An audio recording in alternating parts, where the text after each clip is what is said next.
Avanti. Arrivano in una trentina, avvolti nelle bandiere di San Marco e in quelle del loro partito, il cui programma è già scritto nel nome, Veneto Stato. Inaccettabile per loro lo sgarbo compiuto tra le pareti del Consiglio regionale, dove l'imponente leone alato, simbolo della sovranità del popolo veneto, è stato occultato dai pannelli della mostra sul Risorgimento, un'offesa da vendicare con le armi dell'ironia. Grazie del pacco, noi ci mettiamo il fiocco, scherzano gli indipendentisti, deponendo un nastro tricolore ai piedi della struttura prima di dar voce alla loro indignazione. È un'offesa al Veneto questa! Un'offesa al Veneto! Un'offesa al Veneto! Ora, io sono toscana di origini, ma è una vergogna, ma si può coprire il simbolo della Serenissima con un cartone così a Venezia? Vuol dire togliere l'ultima dignità ai veneti.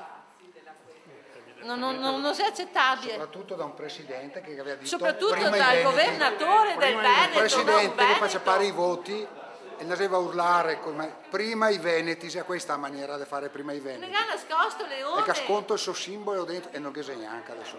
Sentimento di delusione, di frustrazione nel vedere che nel Parlamento Veneto hanno deciso di coprire il leone di San Marco, che è il nostro simbolo, il simbolo della nostra storia, che loro se la stanno costruendo a loro immagine e somiglianza, per cercare di distruggere le nostre radici e di farci dimenticare chi siamo e da dove veniamo.